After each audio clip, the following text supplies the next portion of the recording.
from acute water shortage and famine. It was decided that the time had come to tap this energy for a useful purpose. It was planned to dam the river and create a reservoir from which the head-raised tunnel would lead water 4 kilometers through the mountain westwards into the surge well at the beginning of the steep slope on the other side. Here for takeoff would lead the water to the pressure shafts and so down to the powerhouse at the bottom. There the pressure of the falling water would turn turbines to produce electricity. The used water would then flow along the tail-raised tunnel out of the bowels of the hills into the open valley.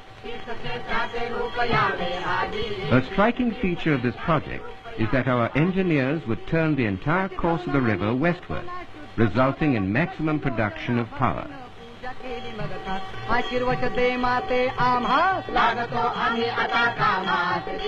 So one day in 1954, a quiet spot in the Koyna Valley is suddenly disturbed. The silence which has reigned for centuries is awakened by the roar of incessant activity.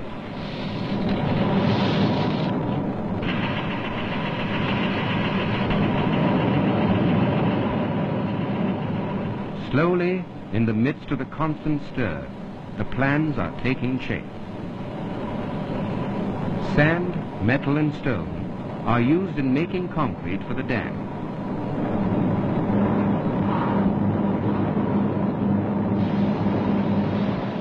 To get the materials to the actual site, they are loaded into huge buckets and sent swinging away along the ropeway.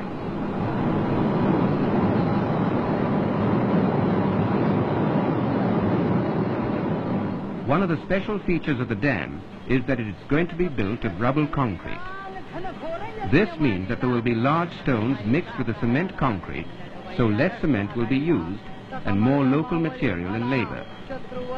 It is both strong and economical.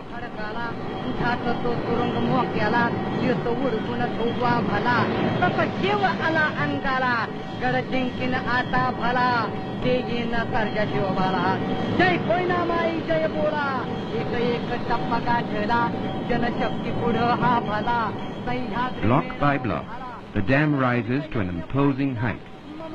The dam will rise to a height of 105 meters.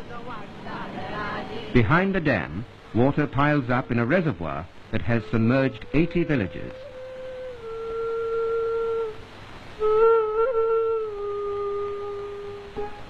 The intake channel leads water impounded in the reservoir to the head-raised tunnel.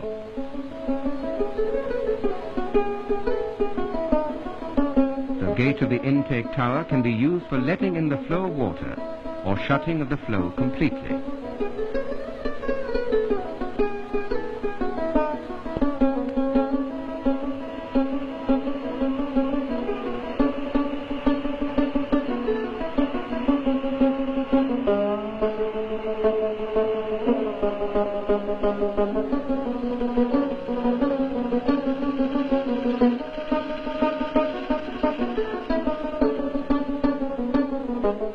This is where the surge well is built. It is a safety device to prevent sudden changes of pressure in the tunnels carrying the water. It is the sheer drop of about 500 meters that make Pofari an ideal location for the powerhouse. The greater the drop, the greater the forces of water rushing down, and the more the power that can be generated. The powerhouse is built underground, in the heart of the hills, built to save steel and avoid the danger of landslides. This is one of the very few powerhouses of this kind in the East. Its immensity is stupendous. It is a monument of modern India, cut out of the living rock, like the rock temples of old. The valve house is the first of the three great halls of the powerhouse.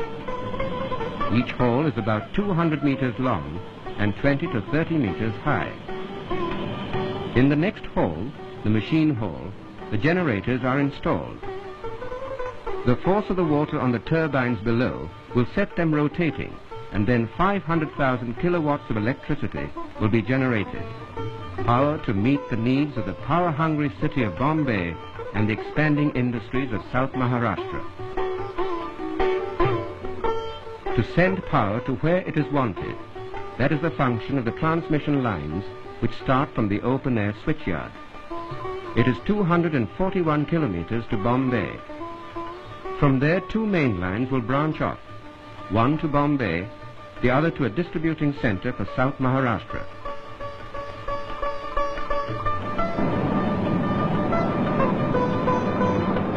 Men and machines are active day and night, for they have a huge task to accomplish. It has taken 8,000 men 8 years to bring one stage of the plan to reality.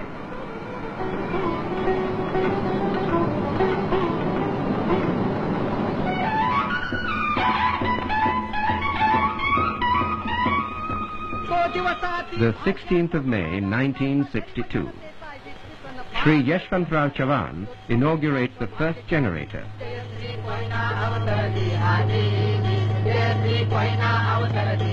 All over the state, the wheels of industry are set turning. There is abundant power for development that have been held up for many years. Now nothing can hold us back any longer. New horizons of progress are opening up everywhere. Town and country alike are full of a new hope. Parched earth turns into green meadows.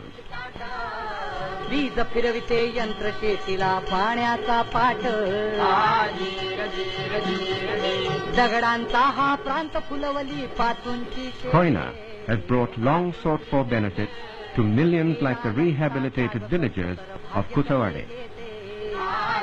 Our fears were short-lived.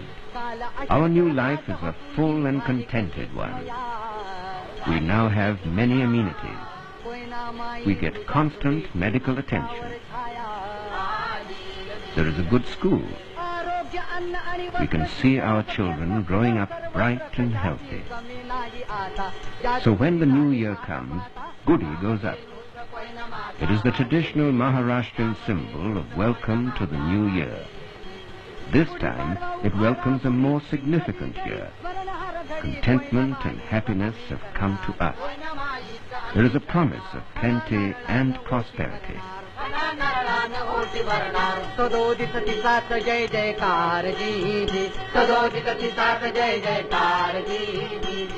भक्कम धरण सुंदर दिसत भरदार नवा संचार रोम रोमात जणू भरला कलश अमृत जणू भरला महाराष्ट्र नव रूप ल्याला जी जी जी जी